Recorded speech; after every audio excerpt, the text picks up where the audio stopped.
Video dakwaan rasuah tidak halang jalankan tugas, kata Masidi Manjul. Salam sejahtera dan selamat datang sekali lagi ke Currents VMY. Hari ini kita akan membincangkan isu kontroversi melibatkan Menteri Keuangan Negeri Sabah, Datuk Seri Masidi Manjul yang dikaitkan dengan dakwaan rasuah.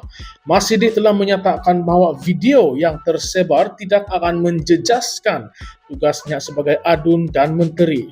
Apakah sebenarnya yang telah berlaku? Mari kita teliti fakta dan implikasi isu ini. Baru-baru ini, sebuah portal berita memuat naik video yang mendakwa berlakunya rasuah melibatkan beberapa adun kerajaan Parti Gagasan Rakyat Sabah, termasuklah Datuk Seri Masidi Manjul. Video tersebut yang menjadi tular di media sosial mencetuskan pelbagai reaksi daripada masyarakat dan pemerhati politik. Walaupun dakwaan ini berpotensi mencetuskan kontroversi besar, Masidi mengambil pendirian untuk tidak membiarkan isu tersebut mengganggu tugasnya sebagai wakil rakyat dan Menteri Keuangan Negeri Sabah. Dalam kenyataan kepada media ketika menghadiri sambutan Tahun Baru Cina di Kota Kinabalu, beliau menegaskan bahwa keutamaannya adalah untuk menjalankan amanah yang diberikan oleh rakyat. Masidi menyatakan bahwa beliau telah memilih untuk berpindah keluar dari isu tersebut supaya dapat terus fokus kepada tanggung jawabnya. Menurutnya, rakyat telah memilih beliau untuk mewakili mereka dan tugas itu tidak boleh diabaikan hanya kerana dakwaan yang belum disahkan. Beliau juga menyerahkan sepenuhnya kepada Suruhanjaya Pencegahan Rasuah Malaysia SPRM untuk menyiasat kes tersebut. Tambah beliau, sebagai seorang pemimpin, beliau percaya kepada proses siasatan yang adil dan telus. Tindakan Masidi hadir secara sukarela ke Ibu Pejabat SPRM Sabah tanpa dipanggil menunjukkan keyakinan beliau bahwa tiada apa yang perlu disembunyikan. Beliau turut menyatakan kesediaannya untuk memberi keterangan tambahan jika diperlukan. Namun isu ini tidak hanya terhad kepada Masidi. Beberapa adun lain dari Gagasan Rakyat turut dikaitkan dalam dakwaan tersebut. Ini menimbulkan spekulasi bahwa skandal ini mungkin bertujuan untuk melemahkan kredibiliti parti pemerintah di Sabah.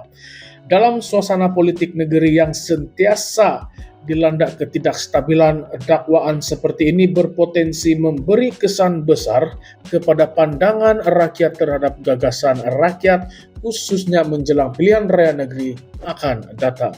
Sebenarnya, tuduhan rasuah bukan perkara yang baru dalam lanskap politik Sabah. Sejak beberapa dekad yang lalu, negeri ini sering dikaitkan dengan isu lompat parti, salah guna kuasa, dan imbuhan politik.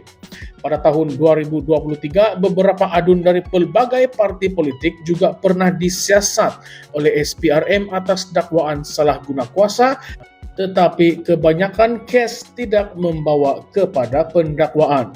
Keadaan ini menimbulkan persoalan sama ada isu rasuah benar-benar ditangani secara serius atau hanya dijadikan senjata politik untuk menjatuhkan lawan. Dalam konteks yang lebih luas, skandal ini juga membuka persoalan mengenai kredibiliti SPRM. Walaupun SPRM memainkan peranan penting dalam menangani isu rasuah, badan ini sering dikritik kerana tidak konsisten, terutamanya apabila melibatkan tokoh politik berprofil tinggi. Dalam kes ini, adakah SPRM mampu menangani siasatan dengan telus tanpa dipengaruhi tekanan politik? Atau adakah siasatan ini akan berakhir seperti banyak kes lain, yaitu tanpa sebarang tindakan lanjut? Bagi Masidi sendiri, isu ini mencabar integritinya sebagai seorang pemimpin. Walaupun beliau telah mengambil langkah proaktif untuk memberi keterangan kepada SPRM, skeptisisme dalam kalangan rakyat masih lagi wujud. Sejauh manakah tindakan beliau akan membantu memperbaiki imejnya atau adakah ia akan dilihat sebagai langkah taktikal semata-mata? Lebih menarik lagi, terdapat spekulasi bahwa penyebaran video ini mungkin bermotifkan politik. Ada pihak yang berpendapat bahwa ia merupakan strategi untuk menjatuhkan Masidi Manjun dan gagasan rakyat, terutamanya dalam konteks politik Sabah yang semakin kompetitif. Jika ini benar, persoalannya ialah siapakah dalang di sebalik penyebaran video ini. Adakah ia dilakukan oleh pihak pembangkang atau mungkin ada unsur perpecahan dalaman di dalam gagasan rakyat sendiri? Isu ini juga mengundang persoalan yang lebih besar mengenai sikap masyarakat terhadap rasuah. Dalam situasi di mana tuduhan rasuah semakin biasa, adakah rakyat masih percaya kepada pemimpin politik atau keyakinan mereka terhadap institusi kerajaan semakin luntur?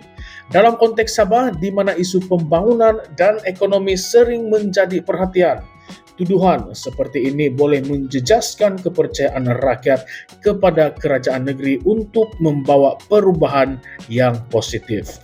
Tambahan pula, dakwaan ini datang pada waktu yang sangat sensitif bagi gagasan rakyat. Dengan pilihan rakyat negeri yang semakin hampir, image parti dan kredibiliti pemimpin mereka menjadi faktor kritikal dalam memastikan sokongan rakyat. Sekiranya isu ini tidak ditangani dengan baik, ia berpotensi memberi kelebihan kepada pihak pembangkang yang pastinya akan menggunakan dakwaan ini sebagai bahan kampanye. Namun dalam perbincangan ini, kita juga tidak boleh menolak kemungkinan bahwa dakwaan ini hanyalah sebahagian daripada permainan politik. Di dalam dunia politik, tidak semua perkara adalah seperti yang dilihat di permukaan. Persoalannya sejauh mana rakyat dapat membezakan antara dakwaan yang berasas dengan serangan politik yang bermotifkan agenda tertentu. Kisah ini membuka ruang kepada pelbagai persoalan dan perdebatan. Apakah pandangan Anda? Adakah tindakan Masidi Manjun hadir ke SPRM tanpa dipanggil menunjukkan kejujuran beliau, atau ini hanya strategi politik? Adakah penyebaran video ini semata-mata serangan politik atau ia mencerminkan masalah integriti yang lebih besar dalam politik Sabah? Bagaimana pula dengan SPRM? Adakah mereka mampu menyelesaikan kes ini dengan adil? Kami ingin mendengar pandangan Anda. Berikan komen Anda di ruangan komen di bawah dan jangan lupa untuk like, share, dan subscribe channel ini Current Sphere MY dan aktifkan lonceng notifikasi untuk mendapatkan analisis terkini mengenai isu politik di Malaysia. Terima kasih kerana menonton dan kita jumpa lagi di video seterusnya. Sekian sahaja, jumpa lagi.